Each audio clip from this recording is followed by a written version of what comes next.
Hello all. నేను మీ Rachana Srungavarapu. Welcome to Federal Andhra Pradesh. Andhra Pradesh ముఖ్యమంత్రి చంద్రబాబు నాయుడు ఈ మధ్య చాలా డ్రీమ్ ప్రాజెక్ట్స్ అన్నీ గూడా అనౌన్స్ చేస్తూ ఉన్నారు. అటు వైజాగ్‌కొస్తున్న పెట్టుబడులు గావచ్చు, ఇటు అమరావతి గురించి మళ్ళీ భూసేకరణ విషయం గావచ్చు. ఈ నేపథ్యంలో మళ్ళీ ప్రాంతీయ అభివృద్ధి మండళ్ళు అన్న విషయాన్ని తెర మీదకి తీసుకొచ్చారు. ఉత్తరాంధ్ర, కోస్తాంధ్ర, రాయలసీమ. అంటే ఒక్క అమరావతి క్యాపిటల్ మీదే ఫోకస్ జేయకుండా మొత్తం సమగ్రాభివృద్ధి చేసే రాష్ట్రం మొత్తం కూడా డెవలప్ అవ్వాలి అన్న యాంగిల్‌లో ఈ 3 ప్రాంతాలని మీద ఫోకస్ చేస్తున్నామని చెప్పి అనౌన్స్ చేశారు. అయితే రాయలసీమకు ఎప్పటినుంచో అన్యాయం జరుగుతుంది. క్యాపిటల్ విషయంలో గావచ్చు, అక్కడి నుంచి చీఫ్ మినిస్టర్ పొజిషన్ కావచ్చు, అన్ని విషయాల్లో చాలా అన్యాయం జరుగుతుందని అయితే రాయలసీమ వాసులు ఎప్పటినుంచో అసంతృప్తితో ఉన్నారు. మరి ఈ నేపథ్యంలో ఈ ప్రాంతీయ అభివృద్ధి మండలి అనౌన్స్‌మెంట్‌ని రాయలసీమ వాసులు, రాయలసీమ మేధావులు ఎలా చూస్తున్నారు? దీన్ని రాయలసీమకు ఒక మంచి పరిణామంగా చూడొచ్చో లేదా? ఈ విషయం గురించి మనతో మాట్లాడడానికి సీపీఎం లీడర్ రాయలసీమ నుంచి కందారపు మురళి గారున్నారు. కాసేపట్లో వెంకటేష్ గారు, నాగార్జున రెడ్డి గారు కూడా జాయిన్ కాబోతున్నారు. మురళి గారు, welcome to Federal Andhra Pradesh. So చెప్పండి, మీరు దశాబ్దాలుగా రాయలసీమని చూస్తూ ఉన్నారు కాబట్టి రాజకీయ కోణంలో, జనరల్ పరిణామ దృష్ట్యా కూడా. ఈ అనౌన్స్‌మెంట్‌ని, ఈ ప్రకటనని మీరొక శుభ పరిణామంగా చూస్తున్నారా? లేకపోతే జస్ట్ అన్ అనౌన్స్‌మెంట్‌గా చూస్తున్నారా? నమస్కారం రచన గారు. ఇంకా జాయిన్ కాబోయే పెద్దలకి, అదే మాదిరి వీక్షకులకి నేను సిపిఎం పార్టీ తరఫున ముందుగా నమస్కారాలు తెలియజేస్తున్నాను. వాస్తవంగా చంద్రబాబు నాయుడు గారి ప్రకటన ప్రాంతీయ అసమానతల్ని తగ్గించడం కోసం లేదా వెనుకబడినటువంటి ప్రాంతాల అభివృద్ధి కోసం చిత్తశుద్ధితో చేసినటువంటి ప్రకటనగా భావించాలా అని చెప్పి అన్నప్పుడు, అట్లా భావించడానికి వీల్లేనటువంటి పరిస్థితి మనకు స్పష్టంగా కనిపిస్తోంది. కారణం ఏమంటే చంద్రబాబు నాయుడు గారు ఏదో హడావుడి ప్రకటన తప్ప నిజంగానే ఈ సమస్యలతో కూడుకున్నటువంటి వెనుకబడిన ప్రాంతాల సమస్యల పరిష్కారానికి తోడ్పడేటువంటి కార్యాచరణతో ఆయన ముందుకొచ్చి ఇవన్నీ నిర్దిష్టమైనటువంటి అధ్యయనంతో ఈ ప్రకటన చేసినట్టుగా మనకేం కనపడదు. ఇప్పుడు విశాఖ కేంద్రంగా ఉత్తరాంధ్ర ప్రాంతంలో పారిశ్రామిక వృద్ధి చాలా పెద్ద ఎత్తున జరిగిపోతా ఉంది. పెట్టుబడులు లక్షల కోట్ల రూపాయలు వచ్చి పడిపోతున్నాయి.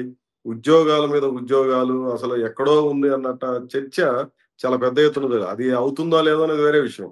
ఇప్పుడు చర్చ ఆ రకంగా జరుగుతుంది. అమరావతి ప్రాంతానికి వేల కోట్ల రూపాయల డబ్బుల్ని అప్పులుగా తీసుకొనొచ్చి ఆ ప్రాంతంలో చాలా పెద్ద ఎత్తున అభివృద్ధి చేయడానికి ఒక పెద్ద ప్రయత్నం చేస్తున్నారు కేంద్ర ప్రభుత్వ సహకారంతో అన్నటువంటి ఫోకస్‌ని తెలుగుదేశం పార్టీ నాయకులు, ముఖ్యంగా అధికారంలో ఉన్నటువంటి కూటమి నాయకులు చాలా పెద్ద ఎత్తున ఫోకస్ చేయడానికి ప్రయత్నం చేస్తున్నారు.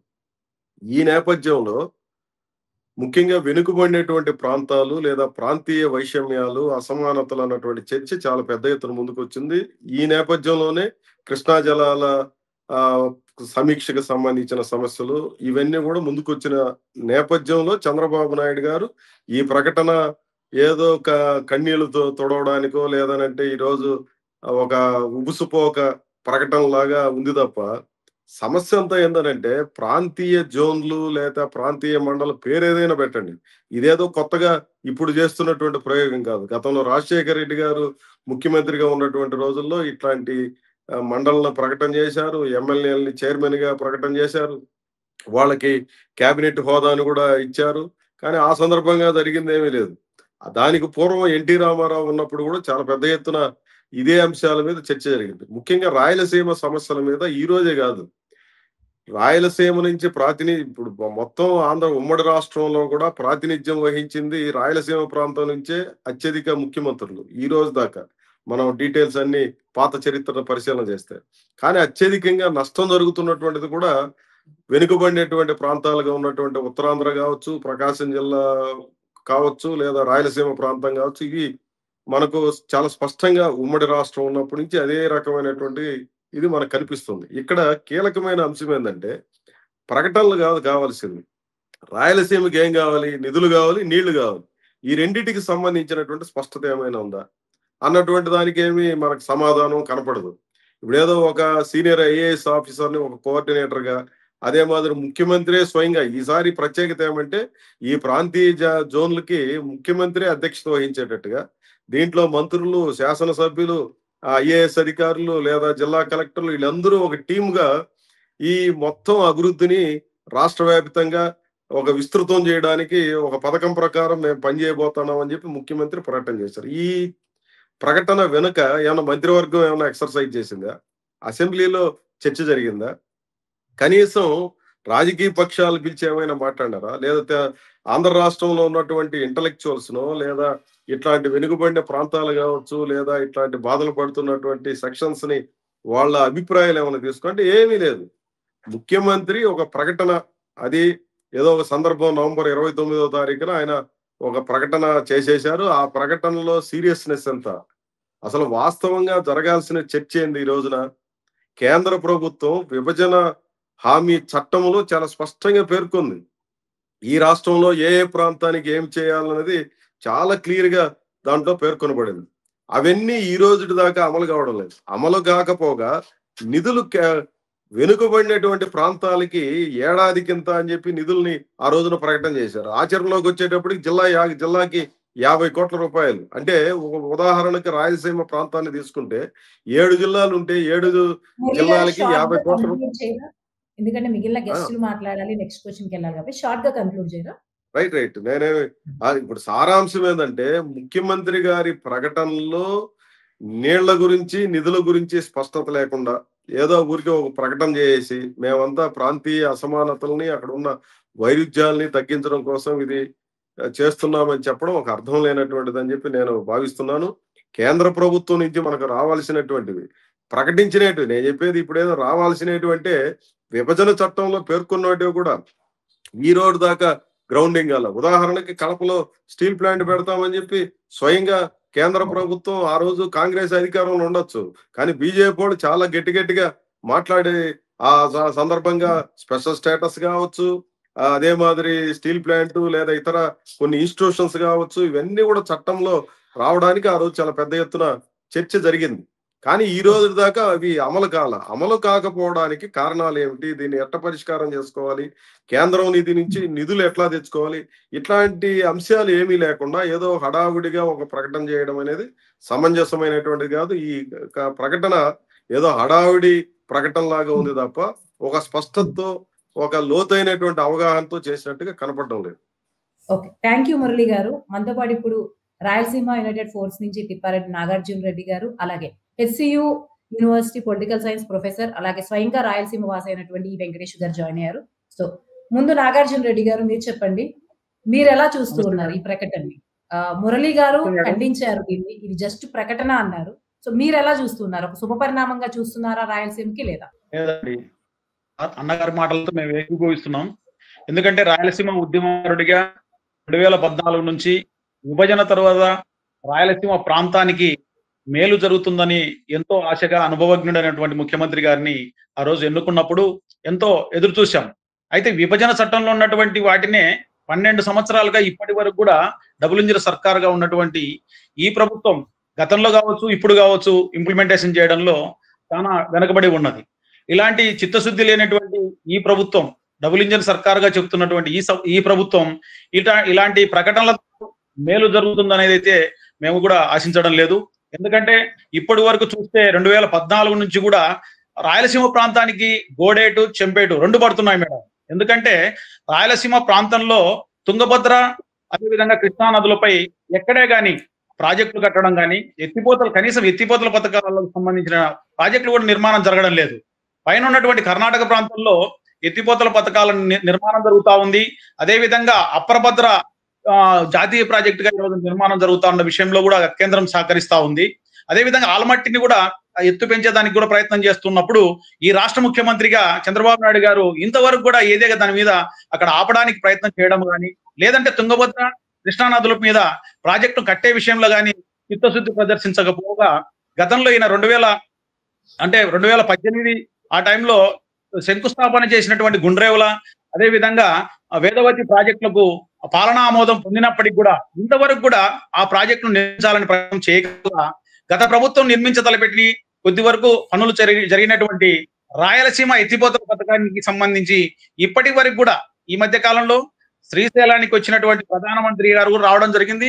అయితే ఆ ప్రాజెక్టు గురించి ఎవరు కూడా ప్రకటన చేయకపోగా మేము భారీ ఎత్తున దాదాపు 3 సంవత్సరాల నుంచి నేషనల్ హైవే వస్తున్నటువంటి కల్వకుర్తి నుంచి 167K ఆ యొక్క నేషనల్ హైవేలో భాగంగా సంగమేశ్వరం దగ్గర వస్తున్నటువంటి తీగల వంతెన అక్కడ ఏర్పాటు చేయాలని కేంద్రం నిర్ణయించింది.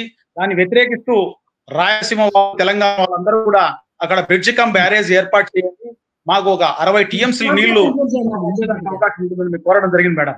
ఇలాంటివన్నీ కూడా చేయకోకుండా ఈ రోజు ఏదో ప్రత్యేక మా రాయలసీమకు సంబంధించి ఒక ప్రత్యేకమైనటువంటి ఆర్థిక మండలి కావచ్చు, ప్రత్యేకమైనటువంటి ఒక విధానంతో మేము చేస్తామంటే మాత్రం ఈ యొక్క ప్రభుత్వాన్ని మేము నమ్మే పరిస్థితిలో రాయలసీమ ఉద్యమకారులుగా మేము లేమని చెప్పేసి కూడా తెలియజేసుకుంటున్నాం మేడం.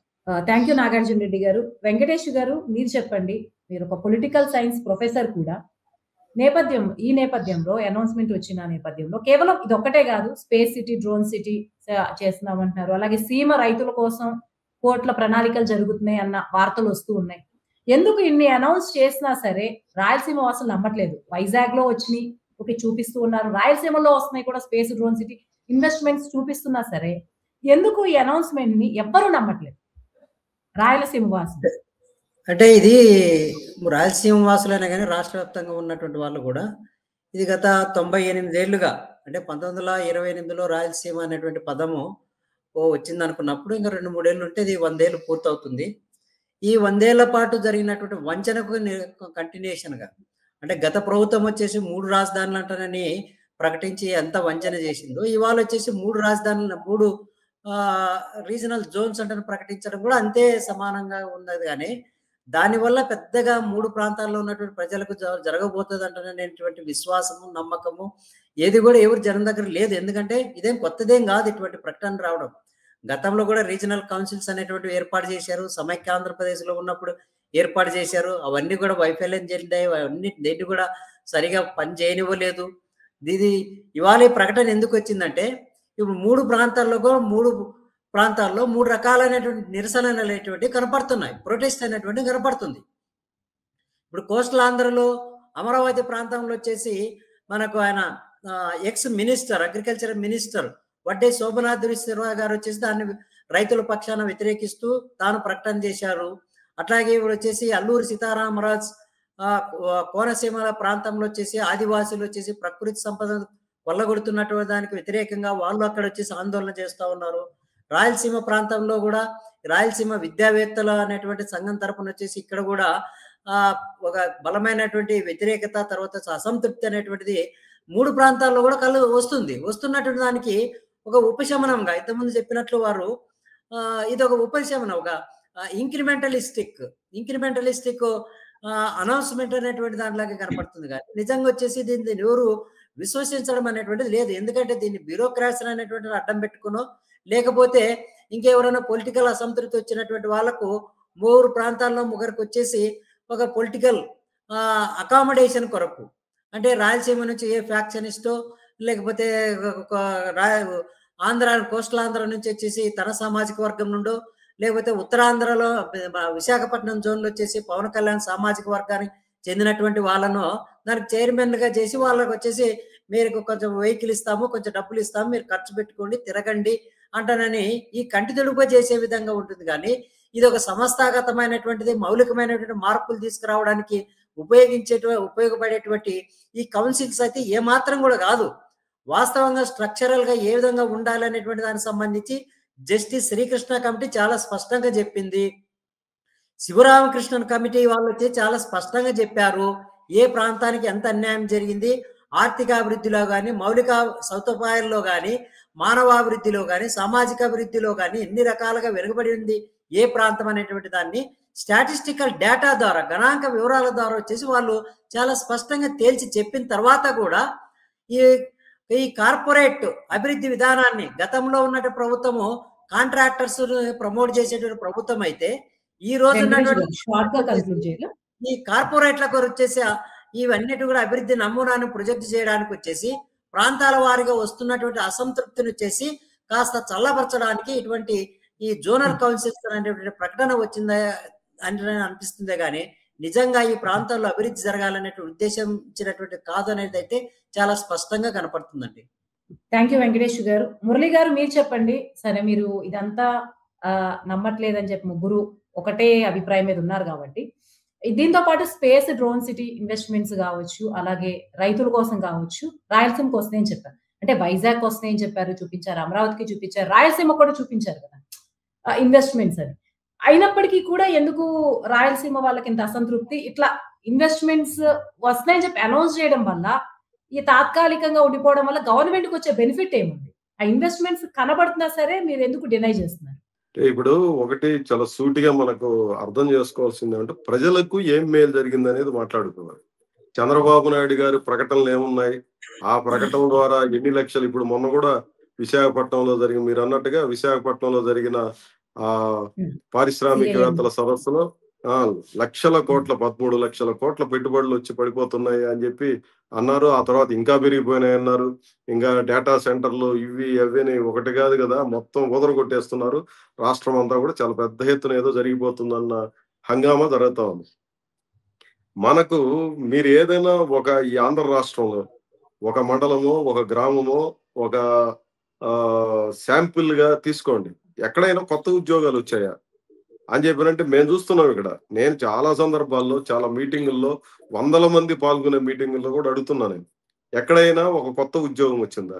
మీకేమైనా కొత్త పరిస్థితులేమన్నా తారసపడినాయా? అనంటే ఎక్కడా గూడా మాకు కొత్తగా ఉద్యోగాలొచ్చినటువంటి పరిస్థితి లేదని అంటున్నారు తప్ప, ఈ చంద్రబాబు నాయుడు గారు, లోకేష్ గారు లేదా పవన్ కళ్యాణ్ గారు చెప్పే ఉద్యోగాలన్నీ ఎక్కడ వస్తున్నాయో, ఎవరికొస్తున్నాయో అర్థం కానటువంటి పరిస్థితి.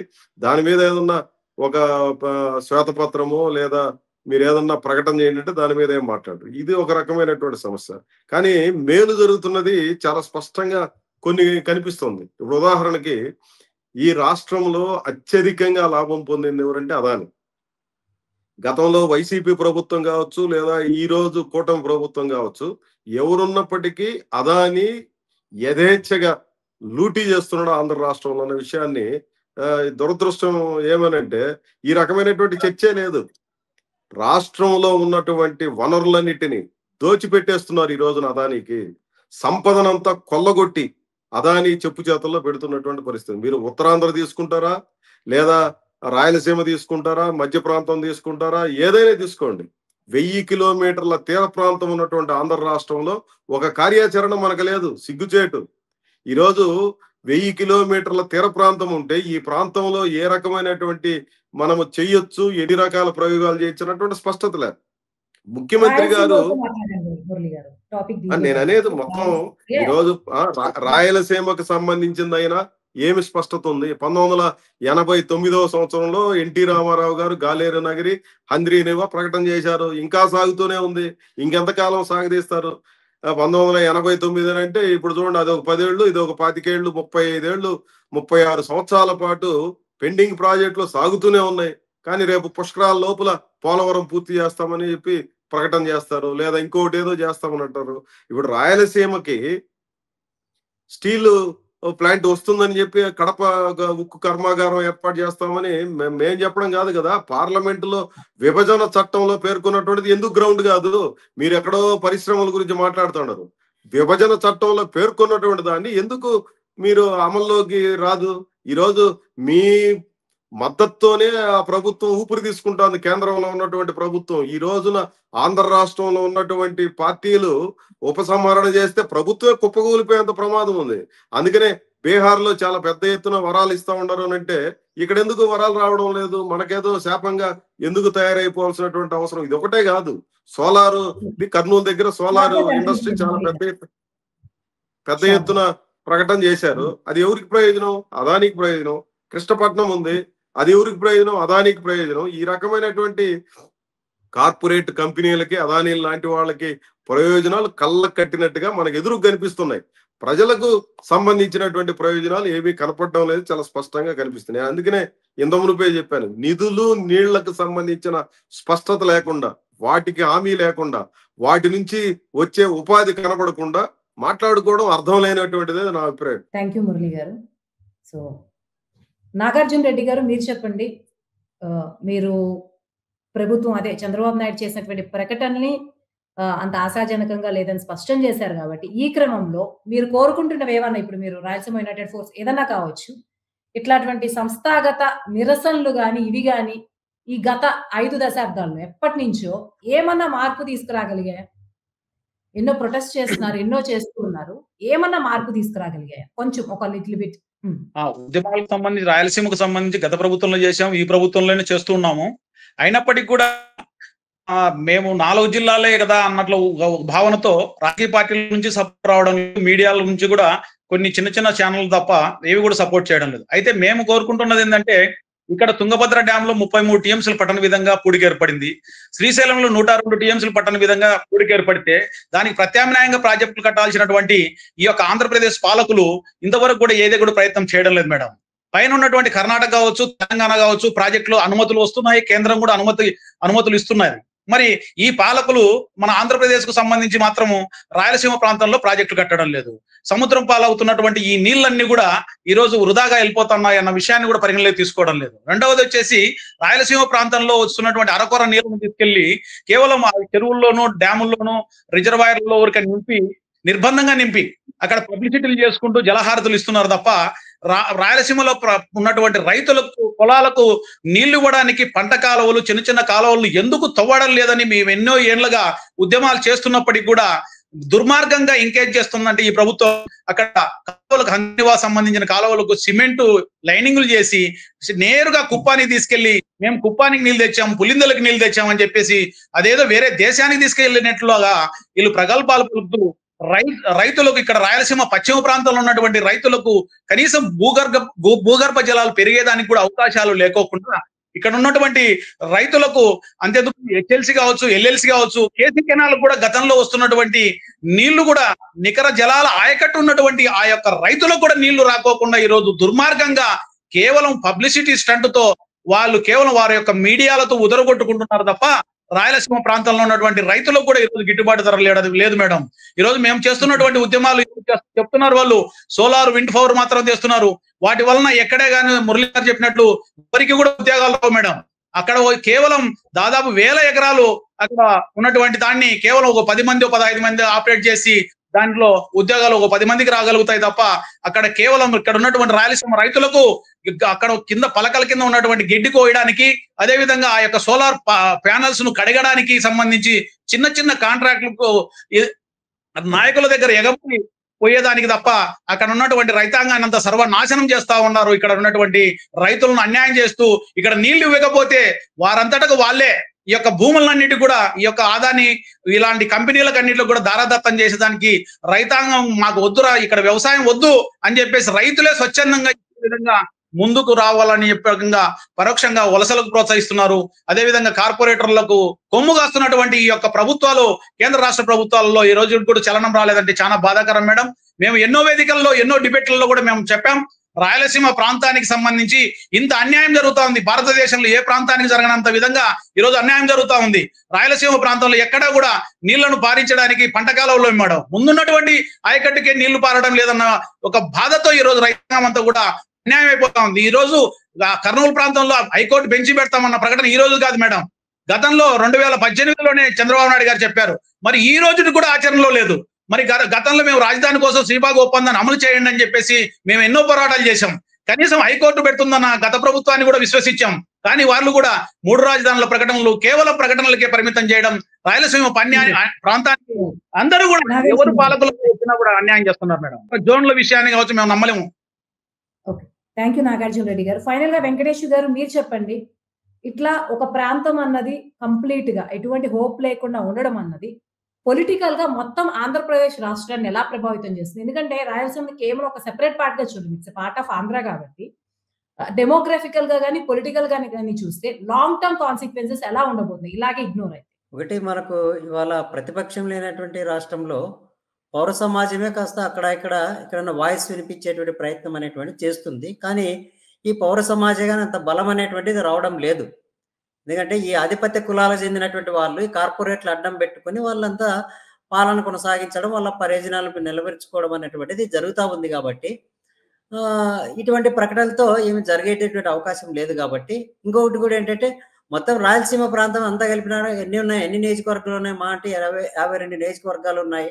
ఈ ప్రాంతం వచ్చేసి ఒకవేళ ఇంకేమైనా ముందుకెళ్ళి డిమాండ్ ఏర్పడినా కూడా వచ్చేసి ఒకవేళ భవిష్యత్తులో ఎటువంటి పరిణామాలకు దారితీసినా అటువంటి వాటిని ఎదుర్కోవడానికి ఎటువంటి నష్టం జరగకూడదు అనేటువంటి ఉద్దేశంతో వాళ్ళ కేంద్ర రాష్ట్ర ప్రభుత్వాల నుండి వచ్చినటువంటి సంస్థలన్నింటినీ కూడా కోస్టల్ ఆంధ్రకే తరలించుకుపోయారు.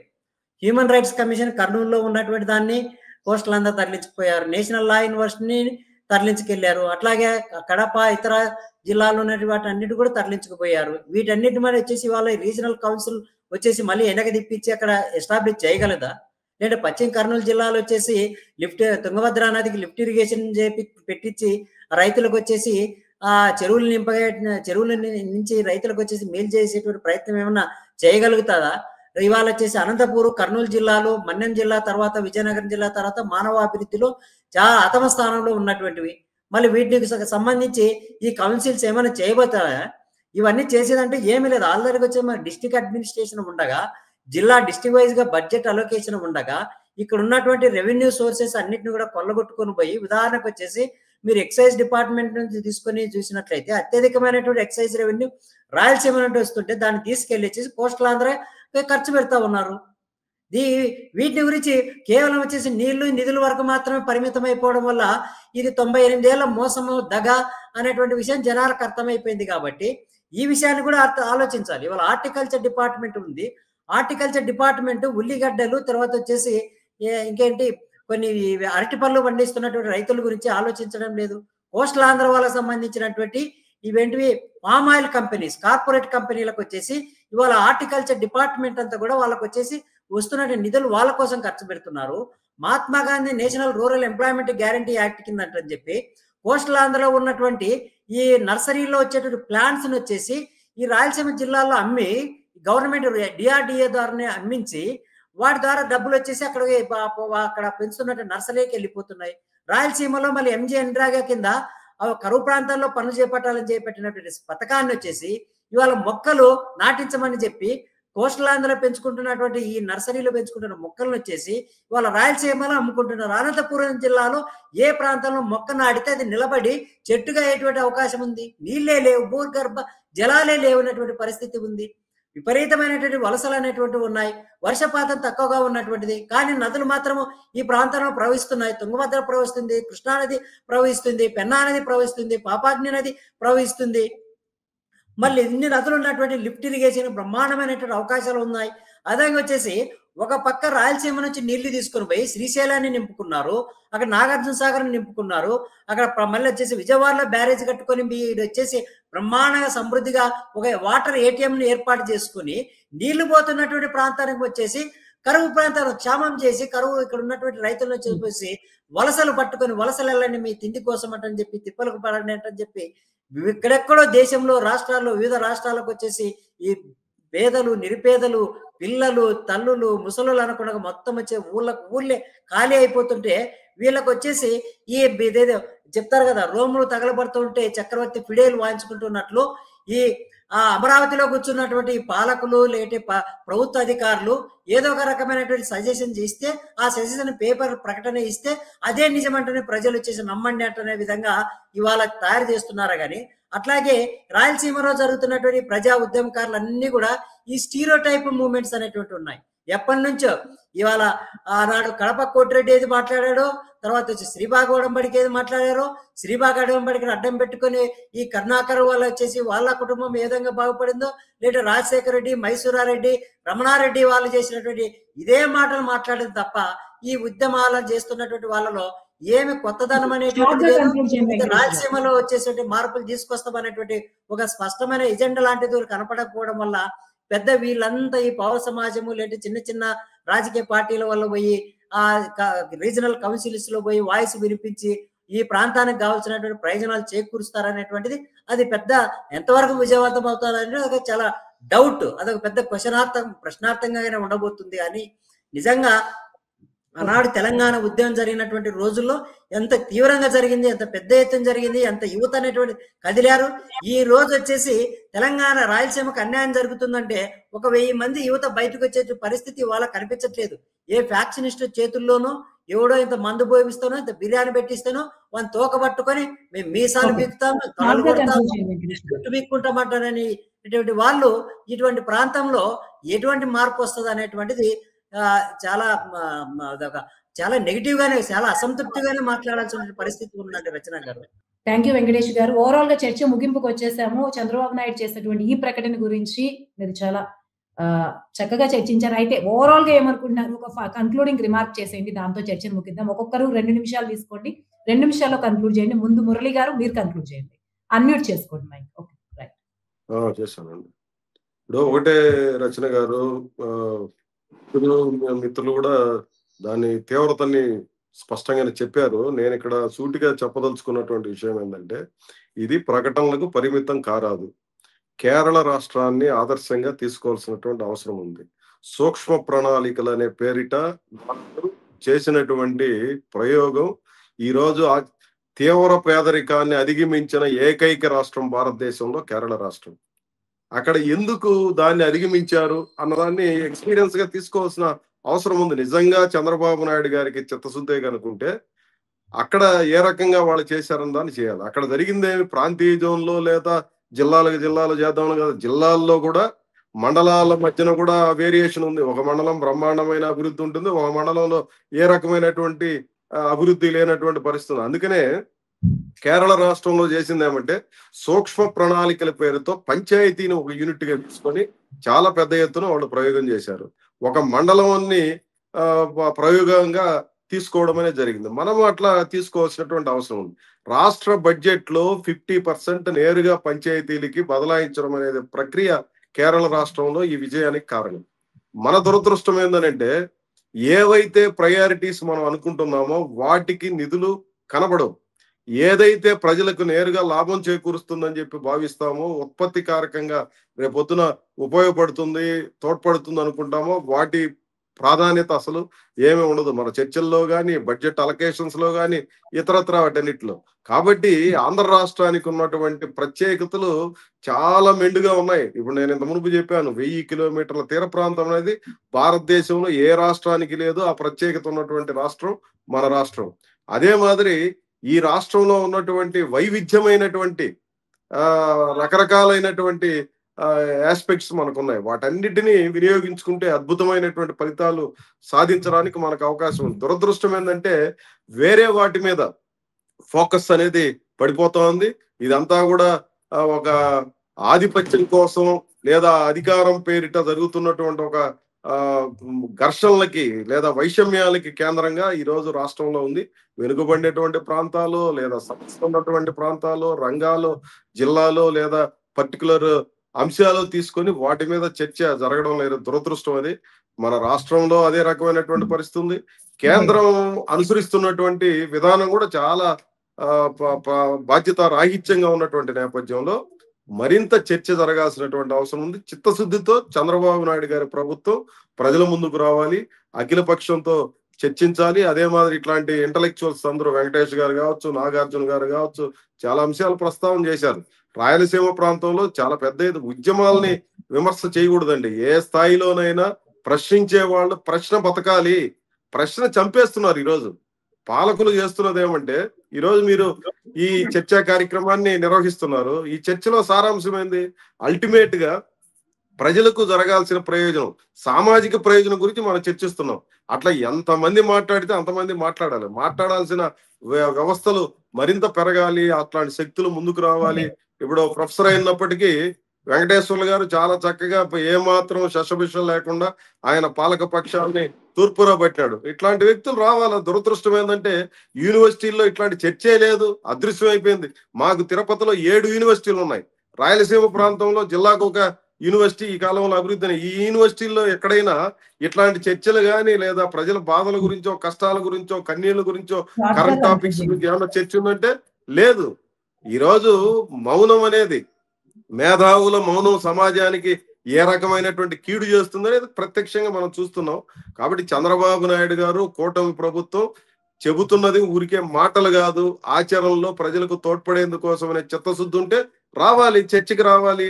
దానికి నిధులు ఎట్లా వస్తాయి, ఏ రకంగా వస్తాయి, దాన్ని ఏ రూపంలో చేయాలన్న దానికి ఈయన చేతిలో ఉన్నటువంటి వాటికి ముందు ఆయన నమ్మకం కలిగించాలి. ఆ తర్వాత మొత్తం అందరూ కలిసి ఇప్పుడున్నటువంటి ఒక ప్రత్యేకమైనటువంటి పరిస్థితుల్లో కేంద్రం మీద ఒత్తిడి తీసుకొచ్చి ఆ నిధులు తీసుకొని రావడానికి ప్రయత్నం చేయాలి. ఆ పద్ధతిలో చేస్తే గరిష్టమైన ప్రయోజనం మన రాష్ట్రానికి, వెనుకబడిన ప్రాంతాలకి జరుగుతుందనేది నా భావన. థ్యాంక్ యూ మురళి గారు. నెక్స్ట్ నాగార్జున రెడ్డి గారు, మీరు కన్క్లూడ్ చేయండి. అనేక ఉద్యమాలతో మేము డిబేట్లు కావచ్చు, అన్ని విషయాల్లో రాయలసీమ జరుగుతున్న అన్యాయం మీద మాట్లాడుతున్నాము.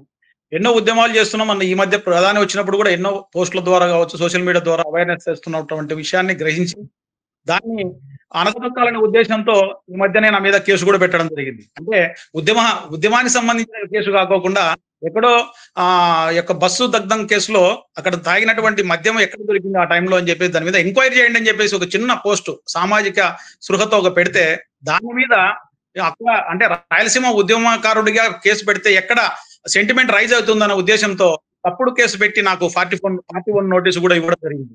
అయినా కూడా రాయలసీమ ఉద్యమాల కోసం, రాయలసీమ కోసం తగ్గేదైతే లేదు. అయితే మేము కోరేది ఏంటంటే ఈ ప్రభుత్వానికి రాయలసీమ ప్రాంతంలో ఈ రోజు ఆల్మట్టి ఎత్తు పెంచుతా ఉంది కదా, వారితో చర్చించి ఈ రోజు ఆల్మట్టి నుంచి బుక్కపట్నం వరకు అంటే చిత్రావతి నది వరకు పశ్చిమ ప్రాంతంలో ఉన్నటువంటి నదులన్నింటిని అనుసంధానం చేస్తూ మీద కన్క్లూజన్ ఇవ్వండి టాపిక్ గురించి. టాపిక్ లోంచి వెళ్ళిపోదు నాగార్జున రెడ్డి గారు, focus on the topic. Rayalaseema ప్రాంతానికి నదుల అనుసంధానము ఈ పశ్చిమ ప్రాంతంలో చేస్తే రాయలసీమకు సంబంధించి అదేవిధంగా నెల్లూరు ప్రాంతానికి కూడా నీళ్లు అందేదానికి అవకాశం ఉంటుంది. కాబట్టి ముఖ్యంగా ఆర్డిటి మాకు రాయలసీమ ప్రాంతానికి ఒక వరం అండి. ముఖ్యంగా నేను అనంతపురం జిల్లా వాసిని. ఈ రాయలసీమ ప్రాంతంలో ఆర్డిటి చేస్తున్నటువంటి సేవలు దాదాపు 40-50 సంవత్సరాల నుంచి చేస్తా ఉంది. అటువంటి సంస్థకు కూడా ఈ రోజు FCRA నిధులు రాకోకుండా ఈ రోజు కేంద్ర రాష్ట్ర ప్రభుత్వాలు అన్యాయం చేస్తా ఉన్నాయి. ఎంతో మంది బీదలకు వైద్యం, విద్య, మొత్తం అన్ని అందిస్తుంది. కాబట్టి అటువంటి వాటి విషయంలో కూడా చొరవ తీసుకొని కేంద్ర రాష్ట్ర ప్రభుత్వాన్ని ఈ రోజు FCRA నిధులు వచ్చే విధంగా చేయాలని చెప్పేసి కూడా మేము ఈ సందర్భంగా కోరుతున్నాము. ఈ రోజు చిత్తశుద్ధితో ఈ రాష్ట్ర ప్రభుత్వం జోనల్ వ్యవస్థ చేస్తే సంతోషిస్తాం, కానీ ఈ యొక్క రాష్ట్ర ప్రభుత్వాన్ని చిత్తశుద్ధి లేదనే విషయంలో అనేక కారణాలు మనకు వినపడతా ఉన్నాయి. గుండ్రేవుల విద్యాసం ప్రాజెక్టు ఆయన శంకుస్థాపన చేసినది ఈ రోజు కూడా కార్యరూపం జరగలేదు. గత ప్రభుత్వం నియోజకవర్గంలో పెట్టిన రాయలసీమ ఎత్తిపోతల పథకం కూడా ఈ రోజు నిర్మించాలని ప్రయత్నం చేయలేదు. మా నంద్యాల బైరెడ్డి శబరి గారు అడిగినప్పుడు కూడా సీఎం గారి మీటింగ్ లోనే అడిగింది బ్రిడ్జ్ కమ్ బ్యారేజ్ కట్టండి అని చెప్పేసి. అదేవిధంగా వారి తండ్రి గారు కూడా స్టీరింగ్ కమిటీ ఆధ్వర్యంలో ఢిల్లీలో జంతర్ మంతర్ దగ్గర ఉద్యమం చేసినప్పుడు కూడా ఆ విషయంలో ప్రధానితో మాట్లాడి బ్రిడ్జ్ కమ్ బ్యారేజీ కావాలని ఒక నిర్ణయాన్ని అక్కడ కేంద్రం దగ్గర ఈ యొక్క ముఖ్యమంత్రి గారు ఉంచలేదు. కాబట్టి ఈ యొక్క జోనల్ వ్యవస్థ అయిన చిత్తశుద్ధితో రాయలసీమ ప్రాంతం అభివృద్ధి కోసం చేస్తాడన్న విషయం అయితే రాయలసీమ ప్రాంతాలకు, మా ఉద్యమకారులకు ఎటువంటి నమ్మకం లేదని చెప్పేసి కూడా ఈ సందర్భంగా తెలియజేసుకుంటున్నాం మేడం. థ్యాంక్ యూ నాగార్జున గారు. ఫైనల్లీ వెంకటేష్ గారు మీరు కన్క్లూడ్ చేయండి. ఈ జోనల్ కౌన్సిల్ నిజంగా ఒక ప్రజాస్వామ్యయుతంగా లేదంటే అన్ని ప్రాంతాలు సమానంగా అభివృద్ధి చెందాలి, రీజనల్ బ్యాలెన్స్ అనేటువంటిది రావాలనుకున్నప్పుడు నిజంగా చెప్పాలంటే చాలా మైక్రో లెవెల్ ప్లానింగ్ అనేటువంటిది చాలా ఇంపార్టెంట్. ఇవాళ ఇది రాష్ట్రం, ఈ దేశంలో వచ్చేసి ఒక్కొక్క వాడకు మధ్య తేడాలు అనేటువంటి విభేదాలు అనేటువంటి ఉన్నాయి.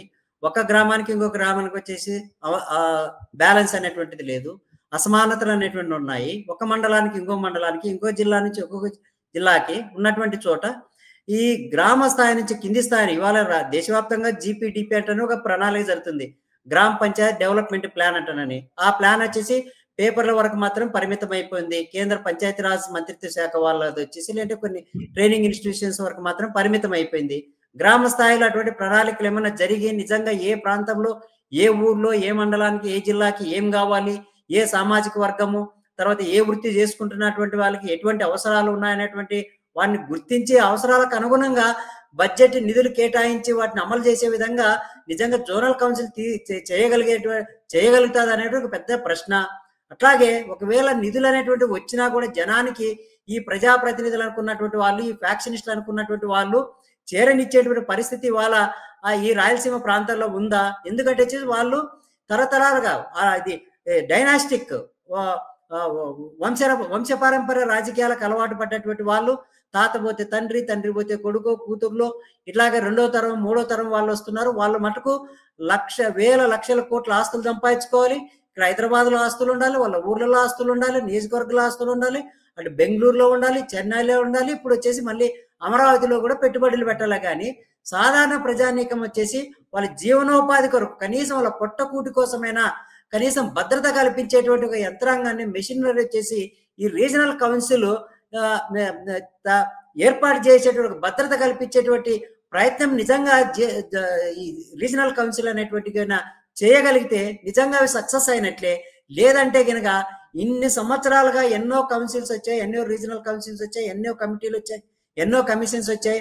వాటన్నిటి కూడా చేసినటువంటి రికమెండేషన్స్, సిఫారసులు అవన్నిటి కూడా పక్క పారేయడము లేదా డస్ట్బిన్ లో పారేసినట్లుగానే ఉంటుంది తప్ప ఇది పత్రికా ప్రకటనలకు మాత్రం పరిమితం అవుతుందే కానీ నిజంగా సాధారణమైనటువంటి ప్రజల యొక్క జీవనాన్ని మెరుగుపరచడానికి, వాళ్ళ యొక్క సామాజిక ఆర్థిక పరిస్థితులను మార్చడానికి, తర్వాత ఈ నీటిపారుదల సౌకర్యాలు మెరుగుదల కోసము, విద్యాభివృద్ధి కోసము, వైద్యం కోసము, తర్వాత జీవనోపాధి కోసం ఏమైనా నిజంగా ప్రయత్నం చేస్తుందా, అటువంటి ప్లాన్ ఏమైనటువంటిది జోనల్ కౌన్సిల్ కు ఉంటుందా లేదన్నటువంటి వాటిని ఇవాళ రాజకీయ పార్టీలు చెందినటువంటి వాళ్ళు కానీ, లేదంటే పౌర సమాజ సంస్థలకు సంబంధించినటువంటి వాళ్ళు కానీ ప్రశ్నించాల్సినటువంటి అవసరం ఉంది.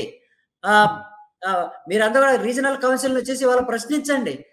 మీ దగ్గర ఉన్న ప్రణాళిక ఏంటి, మీరు దగ్గర ఉన్న బడ్జెట్ ఏంటి, రీజన్స్ గ్రాంట్ ఫండ్ వచ్చేసి ఏమైపోయింది, ఒక పక్క వచ్చేసి అక్కడ విదర్భకు వస్తుంది, తర్వాత వచ్చి కేబీకే జిల్లాలకు కలాండి, కోరాపుట్, బలంగర్ జిల్లాలనేటువంటి ఒడిశాలో వాటికి బడ్జెట్ వస్తుంది. ఉత్తరప్రదేశ్ లో ఒక బాగా వెనకబడ్డ ప్రాంతంలో ఉన్నటువంటి దానికి ప్రత్యేకమైన బడ్జెట్ అనేటువంటి వస్తుంది. ఈ స్పెషల్ ప్యాకేజీ, స్పెషల్ కేటగిరీ అనేటువంటివి అన్ని కూడా పక్కకు పోయాయి. కాబట్టి Rayalaseema backward reason grant fund వచ్చేసి ఈ రీజనల్ కౌన్సిల్ అనేటువంటి తీసుకొచ్చి ఏమైనా చేయగలుగుతుందా లేదనేటువంటిది ప్రశ్నించాల్సినటువంటి బాధ్యత రాజకీయ పార్టీల పైన, ఈ సివిల్ సొసైటీ ఆర్గనైజేషన్స్ పైన, ఎడ్యుకేషన్ చేస్తున్నటువంటి ఈ ఉద్యమకారుల పైన, ఉద్యమాల పైన చాలా బలంగా ఒక బాధ్యతగా వాళ్ళు చేయాల్సినటువంటి అవసరం అయితే చాలా ఉందండి. ఓకే, థ్యాంక్ యూ వెంకటేష్ గారు. మురళీ గారు, నాగార్జున రెడ్డి గారు, వెంకటేష్ గారు, థ్యాంక్ యూ సో మచ్. ఈ విషయం గురించి వివిధ కోణాల్లో డీటెయిల్ గా చర్చించినందుకు. ఇంతటితో ఈ చర్చను ముగిద్దాం.